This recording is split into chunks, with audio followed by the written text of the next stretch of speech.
وأحسن منك لم تر قط عيني وأجمل منك لم تلد النساء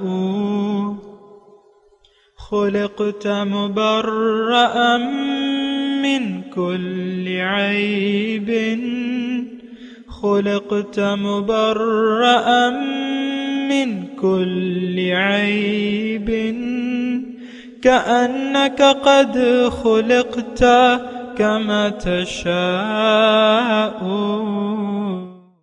كتاب أنزلناه إليك مبارك ليدبروا آياته وليتذكر أولو الألباب۔ یہ کتاب برکت والی ہے جسے ہم نے آپ کی طرف نازل فرمایا ہے تاکہ دانش مند لوگ اس کی آیتوں میں غور و فکر کریں اور نصیحت حاصل کریں۔ اللہم صلی علی سیدنا محمد وعلی آل سیدنا محمد بعدد کل ذرۃ مئۃ الف الف مرۃ۔ سامعین و ناظرین کرام، السلام علیکم ورحمۃ اللہ وبرکاتہ۔ سامعین کرام، سورہ صف آیت نمبر 10 سے 12 حصہ دوم۔ آج کا موضوع، کیا ہمیں جنت اور دوزخ پر کامل یقین نہیں ہے؟ اس کے ساتھ آج کے سبق کا آغاز کرتے ہیں۔ سب سے پہلے گزشتہ سبق کا اعادہ ہوگا۔ یا ایھا الذین آمنوا هل ادلکم علی تجارۃ تنجیکم من عذاب علیم۔ اے ایمان والو، کیا میں تمہیں ایک ایسی تجارت بتا دوں جو تم کو دردناک عذاب سے بچا لے؟ تؤمنون باللہ ورسولہ وتجاہدون فی سبیل اللہ باموالکم وانفسکم ذالکم خیر لکم ان کنتم تعلمون۔ وہ یہ ہے کہ تم اللہ پر اور اس کے رسول صلی اللہ علیہ وآلہ وسلم پر کامل ایمان رکھو اور اللہ کی راہ میں اپنے مال و جان سے جہاد کرو، یہی تمہارے حق میں بہتر ہے اگر تم جانتے ہو۔ یغفر لکم ذنوبکم ویدخلکم جنات تجری من تحتها الانہار ومساکن طیبۃ فی جنات عدن ذلک الفوز العظیم۔ وہ تمہارے گناہوں کو بخش دے گا اور تمہیں جنتوں میں داخل فرمائے گا جن کے نیچے سے نہریں جاری ہوں گی، اور نہایت عمدہ رہائش گاہوں میں ٹھہرائے گا جو جنات عدن یعنی ہمیشہ رہنے کی جنتوں میں ہیں۔ یہی زبردست کامیابی ہے۔ سامعین کرام، سورہ الصف آیت نمبر 10۔ یا ایھا الذین آمنوا، اے ایمان والو، ہل ادلکم، میں بتاؤں تمہیں، اعلی تجارت، وہ تجارت، تنجیکم من عذاب علیم، جو تمہیں عذاب علیم سے نجات دے دے۔ تؤمنون باللہ ورسولہ، تم ایمان لے آؤ اللہ پہ اور اس کے رسول پہ، وتجاہدون فی سبیل اللہ باموالکم وانفسکم، اور پھر کوشش کرو اللہ کی راستے میں اپنے مال و جان کے ساتھ، یہ بہتر ہے تمہارے لیے اگر تم جانو۔ سامعین کرام، تجارت کا تذکرہ ہو رہا ہے۔ اللہ تعالیٰ فرما رہا ہے کہ اگر تم عذاب علیم، درناک عذاب سے بچنا چاہتے ہو تو مجھ سے تجارت کر لو۔ یہ ایک یعنی ایسی بات ہے کہ جس کے بارے میں ہم عموماً سوچتے نہیں ہیں، یعنی ہمارے دل جو ہیں وہ ایمان سے خالی ہیں، اس کے باوجود ہمیں دردناک عذاب کا یقین نہیں ہے۔ جس کا دل ایمان سے خالی ہو، آپ میرے الفاظ پہ غور کر رہے ہیں نا، زبان نہیں، دل جس کا ایمان سے خالی ہو اللہ تعالیٰ کے دردناک عذاب سے بچ نہیں سکتا، کیونکہ میں نے گزشتہ سبق میں بھی آپ کو بتایا تھا کہ ایمان کا تعلق دل سے ہے. جب تک دل میں ایمان پایا نہ جائے تو آپ جو بھی اعمال کریں گے اعمال ظاہری وہ بیکار جائیں گے. دیکھیں ایک چیز پر آپ کا یقین ہی نہ ہو یا ایک چیز کرنے کی آپ کی نیت ہی نہ ہو، سرسری طور پہ آپ اسے انجام دیں، وہ کام تو کبھی بھی کامیابی نہیں پا سکتا. یہ بات ذرا نوٹ کر لینا. یعنی یہ دنیا میں بھی ایک خاتون خانہ ہے، اس نے کچن میں جانے کا کوئی مقصد کا تعین ہی نہیں کیا. اس نے ہانڈی چڑھا دی، گھی ڈال لیا، اس میں تھوڑی سی پتی ڈال دی اور پتی کو بھوننے لگی گھی میں.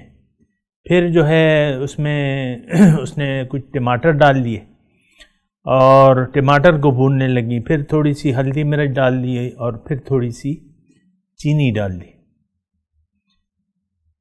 اور پھر تھوڑا سا جو ہے گوشت ڈال دیا اور پھر اس میں سے تھوڑا سا جو ہے وہ کچھ مالٹے ڈال دیے، ہنڈیا میں مالٹے ڈال دیے. اب مجھے یہ بتائیں کہ اس ہنڈیا سے پکے گا کیا؟ یہ اس وجہ کیوں ہوا ایسا کہ اس نے مختلف نوع کے اقسام کی چیزیں ڈالی، پتی بھی ڈال دی، چینی بھی ڈال دی، گوشت بھی ڈال دیا، ٹماٹر بھی ڈال دیے، ہلدی، چینی، پھر مالٹے ڈال دیے، اوپر سے کیلے بھی ڈال دیے. اس سے کون سی ہڈیاں پکے گی؟ یہ جو ہم ہڈیاں پکا رہے ہیں اسلام کی اپنے خیال سے، یہ جو ہے بیچ چوراہے پہ پھوٹ جائے گی. یہ میں آپ کو کہہ رہا ہوں کیونکہ ہمارا کوئی دین اسلام سے کوئی خاص مقصد نہیں ہے. جو زندگی گزارنا ہے اس سے بھی کوئی حق مقصود نہیں ہے ہمارا. اس سے تو باطل کو ہم چاہتے ہیں، باطل مقصود ہے. باطل کیا ہے؟ وہ ظاہر ہے. ما عندکم ینفد وما عند اللہ باق. اللہ تعالیٰ فرماتا ہے جو تمہارے پاس ہے وہ تو خرچ ہو جائے گا، ختم ہو جائے گا، میرے پاس جو ہے وہ باقی رہے گا. لیکن ہم اس زندگی کی ہنڈیا سے کبھی اس میں نمازیں ڈال دیتے ہیں، کبھی مثال کے طور پہ حج، روزہ، زکوٰۃ، حج یہ بھی ڈال دیتے ہیں، کبھی نماز چھوڑ بھی دیتے ہیں اور پھر بد اخلاقی سے زندگی گزارتے ہیں. گھر والوں کے ساتھ بد اخلاقی کرتے ہیں، بچے اپنے والدین کے ساتھ برا سلوک کرتے ہیں، بیوی اپنے شوہر کے ساتھ برا سلوک کرتی ہے، شوہر اپنی بیوی کے ساتھ صحیح طریقے سے پیش نہیں آتا. آپ بازار میں جب جاتے ہیں تو وہاں بھی آپ ڈنڈی مارتے ہیں، اپنی دکان میں بھی، اپنی ریڑھی پر بھی، دفتر میں آپ جاتے ہیں تو وہاں پہ آپ مال حرام کی سوچنے لگتے ہیں کہ مجھے تو مال حرام کے بغیر گزارا ہی نہیں ہے، میرے تو گزارا ہی نہیں ہوتا. پھر رشوت جو ہے الگ ایک مصیبت ہے اس معاشرے میں. آپ دیکھیں ہم یہ معاشرہ کن افعال میں مصروف ہے. ایک بد اخلاق معاشرہ ہے، ایک اخلاق باختہ معاشرے میں ہم رہ رہے. آپ دیکھ لیں ٹی وی پہ، اپنے ٹی وی کون سے پروگرام آپ کو، یعنی کون سے پروگرام جو ہیں ریٹنگ حاصل کرتے ہیں، جو لیڈر دوسروں کو گالیاں دے اور یا آپس میں دو چار آدمی اینکر صاحب جو ہے بٹھا کے ایک دوسرے کو گالیاں دیں تو وہ پروگرام ہٹ ہو جاتا ہے. اس چینل کو لوگ نہیں بدلتے پھر کہ یہاں کچھ مزے کا پروگرام ہو رہا ہے، اس کو سنو. گالیاں بھی ہیں اور تھپڑ بھی مارے جا رہے ہیں ایک دوسرے کو اور بہتان تراشی بھی ہو رہی ہے. اس چینل کو نہ بدلو تو اس پہ رک جاتے ہیں. ہمارے ہاں میں نام نہیں لیتا، ایک ہر روز جو ہے آ جاتے ہیں، ایک لیڈر آ جاتے ہیں تو وہ جو ہے ان کی زبان پہ گالیوں کے علاوہ تو کچھ ہے نہیں، اور وہ یعنی ان کا انٹرویو لینا یا ان سے باتیں کرنا کسی بھی ٹی وی والے کی، وہ اس کامیابی کی پروگرام کی دلیل ہوتے ہیں. بس وہ جب آ جاتا ہے اور وہ بے سروپا باتیں کرتا ہے، پیشن گوئیاں کرتا ہے، تو بس لوگ پھر چینل نہیں بدلتے. یہ میں اس کی بات نہیں کر رہا، لیکن عام طور پہ ہماری قومی زندگی اس انتشار کا شکار ہے. انتشار ہے ہماری زندگی میں. ہم یعنی سچے لوگ نہیں ہیں، جو کہتے ہیں وہ کرتے نہیں ہیں. اور اس آیت میں سورہ صف میں بھی خاص طور پہ اللہ تعالیٰ نے اپنی ناراضگی کا اظہار کیا ہے کہ یا ایھا الذین آمنوا لم تقولون ما لا تفعلون. اے ایمان والو، کیوں ایسی باتیں کرتے ہو جو کہتے نہیں؟ کیوں ایسی باتیں کہتے ہو جو کرتے نہیں؟ کبر مقتا عند اللہ ان تقولوا ما لا تفعلون. اللہ تعالیٰ تو بہت ناراض ہوتا ہے کہ آپ جو کہتے ہو وہ کرو نہیں. اللہ تعالیٰ اس سے ناراض ہوتا ہے. یہ بھی دیکھیں، یہ تمام صورت ایسی ہے، اس کے تمام مضامین اللہ تعالیٰ غیر مخلص مسلمانوں کو اخلاص کی طرف مائل فرما رہے ہیں. اس آیت میں جو ہم پڑھ رہے ہیں، آیت نمبر 10 سے 12 تک جو 3 آیاتیں ہیں، خاص طور پہ اللہ تعالیٰ نے ایمان والوں کا نام لے کے مخاطب کیا ہے کہ اے ایمان والو، تم میرے ساتھ ایک تجارت کر لو، مجھ پر ایمان لیا اور میرے رسول پر بھی، اور پھر یقین جو تم کہہ دو پھر اس کے مطابق عمل بھی کرو. دیکھیں تؤمنون تھوڑا سا مطلب میں جذباتیت میں آپ سے بات نہیں کرنا چاہتا، آرام سے میں بات کر رہا ہوں. اس میں تقاضا کیا ہے، تجارت کیا ہے؟ ایمان باللہ اور ایمان بالرسول، اور پھر جہاد فی سبیل اللہ مال و جان کے ساتھ، بس اور تو کچھ چاہتا نہیں ہے. اب یہ دیکھیں مال اور جان میں ایک تو یہ غلط فہمی دور کر لیں کہ یہاں جہاد کا جو لفظ استعمال ہوا ہے وہ قتال کے لیے. اصل میں ہم ایک ایسے معاشرے میں رہ رہے ہیں کہ جو دین کی حقیقت سے بالکل ہی ناآشنا ہے. اب جہاد جہاد جہاد جہاد، یہاں ایسی جہادی تنظیمیں ہیں کہ وہ جہاد کی آیات جمع کر کے ہمیں پیش کرتی ہیں قتال کے طور پہ. میں نام نہیں لیتا، لیکن یہ ہے کہ ایسی تنظیمیں موجود ہیں جہادی، یعنی اس کو ہم جہادی تنظیمیں کہتے ہیں. اپنے آپ کو بھی وہ جہادی کہلاتے ہیں. بھئی جہاد صرف میدان جنگ تک محدود ہے؟ نہیں، ایسی بات تو نہیں ہے. جہاد کا مطلب جد و جہد، کوشش. اب کوشش تو آپ کو جب آپ کلمہ پڑھ لیتے ہیں آپ کی کوشش شروع ہو جاتی ہے. نفس آپ کو ایک راہ سو جاتا ہے، قرآن اور سنت آپ کو دوسری طرف بلاتے ہیں. ظاہر ہے کہ نفس تو یعنی آپ کو لَأَمَّارَةٌ بِالسُّوءِ، اِنَّ النَّفْسَ لَأَمَّارَةٌ بِالسُّوءِ، نفس تو انسان کو برائی پر آمادہ کرتا ہے، برے راستے پر. اور برا راستہ کیا ہے؟ برا راستہ محض یہ نہیں ہے کہ آپ زنا کریں، چوری کریں، شراب پئیں، رشوت لیں اور سود کھائیں. صرف یہ تو گناہ نہیں ہے، مطلب صرف یہی گناہ نہیں ہے. میں آپ کو کہہ رہا ہوں گناہ کی ابتدا ہوتی ہے آپ کی نیت خراب ہونے سے. دنیا میں رہنے کی اگر نیت خراب ہو جائے، آپ کے اعمال بد کا جو یعنی حساب کتاب شروع ہو گیا. اب جو عمل بھی آپ کریں گے زندگی میں، جو بھی کریں گے وہ گناہ ہوگا، وہ جرم ہوگا، کیونکہ آپ نے تو دنیا میں زندگی گزارنے کی نیت ہی بدل لی.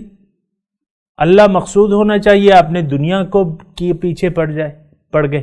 ہائے دنیا، ہائے دنیا، ہائے دنیا، کیسے بنائیں گے پیسے، کیسے جمع کریں گے، کیسے، یہ کوئی عجیب تماشا ہے. تو بہرحال ایسی بات نہیں ہے. یہ زندگی جو زندگی ہم گزار رہے ہیں دنیا کو مقصود بنا کے، یہ بڑی شرمناک زندگی ہے. اس کا کوئی حاصل وصول نہیں ہے. زبان سے تو آپ نے کہہ دیا کلمہ، لیکن عمل پہ اس کے لیے تیار نہیں ہے. عمل اور جد و جہد ساری آپ کر رہے ہیں غیر اللہ کے لیے. دنیا غیر اللہ ہے، اللہ تو نہیں ہے. اللہ تو یعنی اللہ کو جب آپ تسلیم کرتے ہیں تو آپ اللہ کے حکم کے سامنے آپ کو سر جھکانا ہوگا. اللہ کے سامنے سر جھکانا ہوگا، جیسے کہ اللہ تعالیٰ نے ہمیں توجہ دلائی ہے اس طریقے سے کہ الم یأن للذین آمنوا ان تخشع قلوبہم لذکر اللہ. کیا مومنوں کے لیے وہ وقت نہیں آیا کہ ان کے دل اللہ کی یاد کے لیے جھک جائیں؟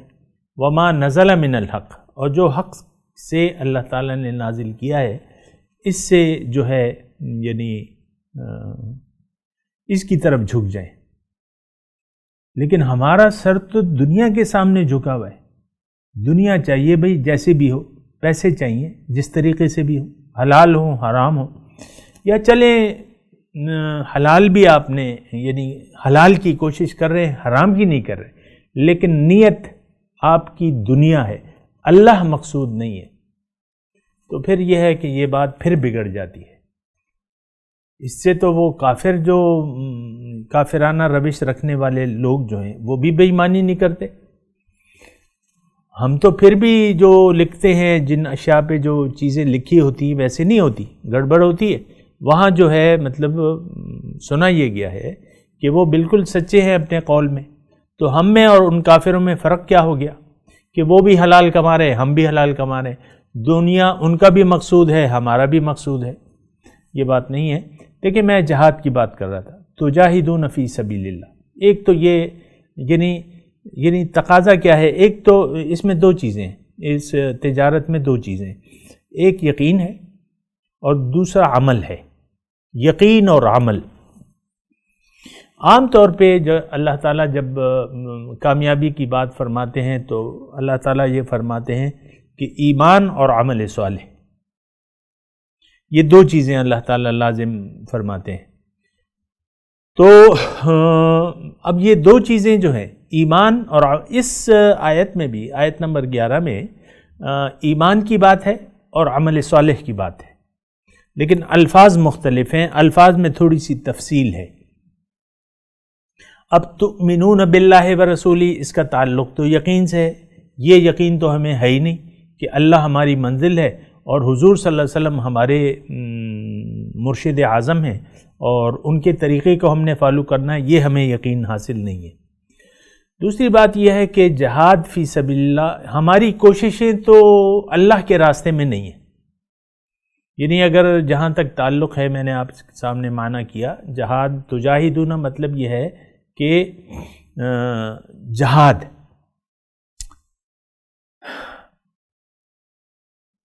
کا مطلب کوشش. جب اللہ ہماری منزلیں نہیں ہیں تو کوشش کرنے کے کیا معنی ہے؟ ہم یہ دعویٰ نہیں کر سکتے، ہم عام لوگ یہ دعویٰ نہیں کر سکتے کہ ہم اپنی زندگی اللہ کے لیے گزار رہے ہیں. ہماری زندگی تو ہے ظاہر کے لیے، آج کے لیے. آج تک ہماری تمام، یعنی آج کیا ہے ہمارا؟ پیدائش سے لے کر موت تک کا جو یہ سفر ہے یہ ہمارا آج ہے. جب آنکھیں بند ہوں گی ظاہر کی تو اب کل شروع ہو جائے گا. تو ہماری ساری کوششیں تو آج کے لیے ہیں، جبکہ اللہ تعالیٰ یہ چاہتا ہے کہ یا ایھا الذین آمنوا اتقوا اللہ ولتنظر نفس ما قدمت لغد. اے ایمان والو، اللہ کا تقوی اختیار کرو اور تم میں سے چاہیے کہ ایک آدمی یہ دیکھے کہ کل کے لیے وہ کیا بھجوا رہا ہے. اصل کامیابی قرآن کے حساب سے آخرت میں اگر کوئی کامیاب ہو گیا، آگ سے بچا لیا گیا، یہ لوگ کامیاب ہیں. ہمارے حساب کتاب سے جس شخص نے دنیا میں کم وقت میں زیادہ دنیا کما لی تو یہ شخص، ہماری نظر میں یہ شخص کامیاب ہے. ایک انسان کاروبار شروع کرتا ہے 1 لاکھ سے، سال گزرتا ہے تو اس کا سرمایہ 50 لاکھ تک چلا جاتا ہے. کیا آپ یہ تصور کریں گے کہ کوئی یہ کہے کہ یہ شخص نقصان میں گیا؟ ہر شخص اس کو کہے گا یار بڑا ہوشیار ہے، بڑا تجربہ کار ہے، 1 لاکھ سے 50 لاکھ روپے اس نے بنا لیے. اور پھر واہ واہ سبحان اللہ بھی کہیں گے، اللہ کا بھی نام لائیں گے. حالانکہ اللہ کی نظر میں یہ دنیا لعنتی ہے، اور لعنتی ہے جو کچھ اس میں ہے. اگر اللہ کی یاد نہ ہو تو پھر یہ دنیا لعنتی ہے. لیکن ہماری تو اللہ کی یاد سے کیا واسطہ؟ بس پیسے کمانا چاہیے، دنیا کمانا چاہیے، دولت، عزت، شہرت، زر، زمین. اس کے علاوہ تو ہماری کوئی اپروچ ہی نہیں ہے، ذہنی اپروچ ہی نہیں ہے. اتنے ہم گر گئے. تو بہرحال اللہ تعالیٰ یہاں فرماتا ہے کہ تجاہدون تؤمنون باللہ ورسولہ وتجاہدون فی سبیل اللہ. ایمان لے آؤ اللہ پہ اور اس کے رسول پہ اور محنت کرو. اللہ یعنی اپنی منزل اللہ کو اپنی منزل بناؤ، پھر اس کے راستے میں خوب محنت کرو. تو جہاد کا یہ مطلب فی سبیل اللہ. دیکھیں بالکل واضح ہے الفاظ میں، اللہ کے راستے میں. اللہ منزل اور اللہ کا راستہ جو ہے پھر ہمیں اس پر محنت کرنی ہے. یعنی ایک دیکھیں یہ اس کی مثال ایسی ہے کہ ایک انسان ہے، وہ اپنی ایک منزل تو بنا لیتا ہے لیکن گاڑی نہیں دوڑاتا اس پر۔ مثال کے طور پہ میں مردان میں ہوں اور اسلام آباد کا راستہ ہے، میں جانتا بھی ہوں کہ بھئی یہ مجھے اسلام آباد کا راستہ مجھے اسلام آباد لے جائے گا، میں گاڑی واڑی پیٹرول وغیرہ سب کچھ تیار کر کے یعنی اسلام آباد کے راستے پر چڑھ آتا ہوں، لیکن وہاں پھر سوئچ بند کر دیا میں نے، اور ادھر ادھر وہاں ایک پارک تھا وہاں چلے گئے، پھر وہاں سے یعنی اب یہ جو گاڑی آپ کی کھڑی ہوئی ہے، اب آپ جو پارک میں جا کے اپنے بیوی بچوں کو لے جا کے آپ نے وہاں ہنڈیا چڑھا دی کہ بھئی چلو آؤ یہ گوشت لے لیتے ہیں اور یہ کرتے ہیں، پھر وہاں آپ مصروف ہو گئے، یعنی اس میں آپ مصروف ہو گئے اور ساری توجہ آپ کی اپنی منزل سے ہٹ گئی، اور وہاں یہ تقریباً میں نے آپ کے سامنے مثال پیش کر رہا ہوں، اللہ تعالی ہماری منزل ہے اور اللہ کا راستہ پہ چلنے سے ہم اللہ تک پہنچ جائیں گے۔ اب آپ دنیا میں آ گئے، آپ کی نظر میں دنیا جچ گئی ہے، آپ نے ساری کوششیں اسی کے لیے وقف کر دیں، اپنی منزل کو بھلا کے آپ نے ساری کوششیں دوڑ دھوپ جو ہے اسی میں دوڑ دھوپ کے لیے لگا دی۔ تو اعمال کے لحاظ سے انسان کو اللہ تعالیٰ اس انسان کو سب سے زیادہ نقصان میں قرار دیتا ہے جو دنیا کو اپنی منزل بنا کے دنیا ہی کے لہو لعب میں پڑھ کے اللہ کی اور آخرت کی یاد کو دل سے بھلا دیتا ہے۔ آج عملی طور پہ کیا ہے، ہمیں نہ جنت کی کوئی لالچ ہے، نہ دوزخ کی کوئی ڈرنے کی کوئی اسکیم ہے ہمارے ذہن میں، یعنی یقین نہیں ہے نہ جنت پہ نہ دوزخ پہ، دیکھیں گے دیکھا جائے گا، کلمہ پڑھ لیا بھئی، اور بس اللہ تعالیٰ کی رحمت جو ہے وہ اس کے غضب سے زیادہ ہے، اس کے بھروسے پر جو ہے وہ ایک حدیث بھی میں یہاں آپ کو پیش کرتا ہوں۔ اللہ تعالیٰ نے اللہ کے رسول نے فرمایا ہے کہ تم میں سے ہوشیار انسان وہ ہے، الکیس من دانا نفسہ وعمل لما بعد الموت۔ ہوشیار انسان، کیس کہتے ہیں زیرک، یا آپ کی لفظ میں جینیس۔ ہوشیار انسان وہ ہے جو اپنے نفس کو قابو میں کر لے، وعمل لما بعد الموت، اور عمل کرے، کوشش کرے جو وقت موت کے بعد شروع ہوگا۔ والعاجز من اتبع ہواہ وتمنى علی اللہ او کما قال۔ بہت یعنی والعاجز اور بے وقوف، وہ شخص بے وقوف ہے جو خواہشات نفس کے مطابق زندگی گزار رہا ہے، اس کے باوجود اللہ تعالیٰ سے وہ امید رکھتا ہے۔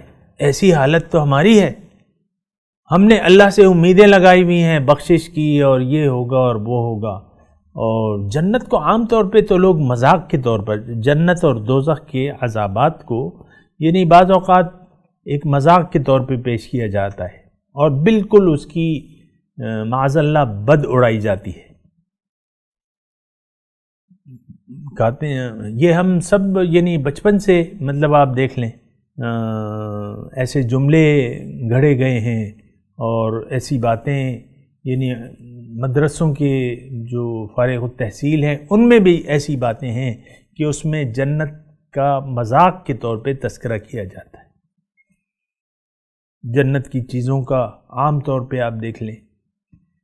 تو بہرحال یہ ساری باتیں سوچنے کی ہیں۔ میں آپ کو یہ کہہ رہا ہوں کہ دیکھیں دو چیزوں کا مطالبہ ہے، اور جنت اور مغفرت کی گارنٹی ہے، جنت مغفرت، اور جنت میں عالیشان گھر، اور وہ دائمی جگہ ہوگی، اس کی دو تین چیزوں کا وعدہ ہے، اور دو چیزوں کا اللہ نے ہم سے کہہ رہا ہے کہ بھئی یہ تجارت کر لو، ایسا کر لو، ایمان باللہ و بالرسول لے آؤ، اور اللہ کے راستے میں پھر محنت شروع کر دو اپنی مال و جان کے ساتھ۔ اب مال کی اس میں کوئی قید نہیں ہے، جو غریب شخص ہے، غزوہ تبوک کے لیے حضور صلی اللہ علیہ وسلم نے چندے کا اعلان کیا، ایک صحابی کے پاس کچھ بھی نہیں تھا، مال نہیں تھا، اس نے ایک یہودی کے باغ میں مزدوری کی، رات بھر وہ پانی لگاتا رہا اور اس نے جو کھجوریں کمائی تھی عوض کے طور پہ وہ لا کے چندے میں دے دی۔ حضور صلی اللہ علیہ وسلم نے اس تمام مال پہ جو ابو بکر صدیق رضی اللہ عنہ اس پہ بھی وہ کھجوریں بکھیر دی۔ اللہ کو تو تعداد سے غرض نہیں ہے، اللہ تعالیٰ کو تو آپ کا جذبہ چاہیے، یہ بات نوٹ کر لیں۔ کوئی یعنی نیت خراب، ایک مسجد بن رہی ہے، کوئی اس کو 1 کروڑ روپے دیتا ہے بادل ناخواستہ، اور کوئی اس میں 10 روپے دیتا ہے لیکن خلوص سے، تو وہ 10 روپے جو ہے وہ 1 کروڑ روپے پر بھاری ہوں گے۔ یہ بات نوٹ کر لیں سامنے کرام۔ بہرحال یہ جو آیت ہے، تؤمنون باللہ ورسولہ وتجاہدون فی سبیل اللہ باموالکم وانفسکم ذالکم خیر لکم ان کنتم تعلمون۔ اللہ تعالیٰ فرماتے ہیں کہ یہ طریقہ کار بہتر ہے اگر تم جانو، یعنی یہاں قید لگائی ہے یہ معلومات اگر تمہیں یقین ہو۔ اول تو ہمارا کوئی یقین نہیں ہے، آپ کو میں بار بار کہہ رہا ہوں۔ یہ اب دیکھیں کتنا سستا سودا ہے، لیکن کوئی بھی اپنی طرز حیات کو چھوڑنے کے لیے تیار نہیں ہے۔ اللہ کی مرضی کو اپنے اوپر حاوی کرنے کے لیے کوئی تیار نہیں ہوگا۔ بیگمات ہیں وہ ویسی طرح شوہروں سے سلوک رکھیں گی جو یعنی اپنی نفس کی خواہشات کے مطابق جو سلوک عام عورتیں، ایک عورت کی بات نہیں ہے یہ تو، اور صرف عورت کی بھی بات نہیں ہے، یہ مرد بھی اس میں شامل ہیں۔ یہ تمام ہماری خواہشات، ہماری زندگی کی بنیاد کیا ہے؟ خواہشات نفس۔ میں نے یہ چاہا، میں نے یہ کیا، تم نے نہیں کیا، جاؤ بھاڑ میں جاؤ۔ شوہر بیوی سے کہتا ہے، بیوی شوہر سے کہتی ہے۔ پھر بچے جو ہے اپنے والدین کو بھی خس و خاشاک سمجھ کے ان کو گھاس تک نہیں ڈالتے، بعض بچے ایسے ہوتے ہیں۔ لیکن اس سے میں غرض نہیں ہے، غرض یہ ہے کہ آپ کی منزل کیا ہے۔ منزل اگر اللہ نہ ہو تو آپ کے تمام اعمال جو ہیں غارت ہو گئے۔ یہ بات سلیس اردو میں کہہ رہا ہوں۔ اگر اللہ آپ کی منزل نہیں ہے تو آپ کے تمام اعمال ضائع ہو جائیں گے، یہ بات نوٹ کر لیں۔ بہرحال ذالکم خیر لکم، یہ بہتر ہے تمہارے لیے اگر تم جانو، ان کنتم تعلمون۔ میں تلاوت کرتا ہوں، میرے ساتھ دہرائیے۔ اعوذ باللہ من الشیطان الرجیم، بسم اللہ الرحمن الرحیم۔ یا ایہا الذین آمنوا هل ادلکم علی تجارت تنجیکم من عذاب علیم تؤمنون باللہ ورسولہ وتجاہدون فی سبیل اللہ بِأَمْوَالِكُمْ وَأَنفُسِكُمْ ذَلِكُمْ خَيْرٌ لَكُمْ إِن كُنتُمْ تَعْلَمُونَ يَغْفِرْ لَكُمْ ذُنُوبَكُمْ وَيُدْخِلْكُمْ جَنَّاتٍ تَجْرِي مِن تَحْتِهَا الْأَنْهَارُ وَمَسَاكِنَ طَيِّبَةً فِي جَنَّاتِ عَدْنٍ ذَلِكَ الْفَوْزُ الْعَظِيمُ وَأُخْرَى تُحِبُّونَهَا نَصْرٌ مِّنَ اللَّهِ وَفَتْحٌ قَرِيبٌ وَبَشِّرِ الْمُؤْمِنِينَ۔ اب ان آیت کی تلاوت اور ترجمہ۔ أيها الذين آمنوا هل أدلكم على تجارة تنجيكم من عذاب أليم O you who believe, shall I inform you of a trade that will save you from a painful torment? تؤمنون بالله ورسوله وتجاهدون في سبيل الله بأموالكم وأنفسكم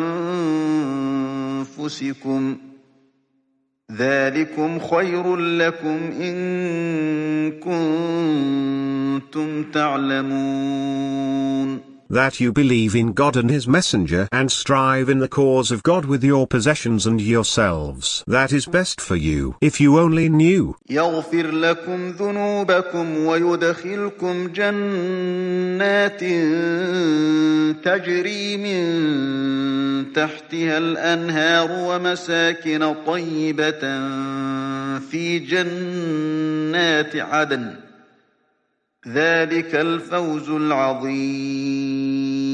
He will forgive you your sins and will admit you into gardens beneath which rivers flow and into beautiful mansions in the gardens of Eden. That is the supreme success. اس کے ساتھ ہی آج کے درس کا وقت اختتام کو پہنچا.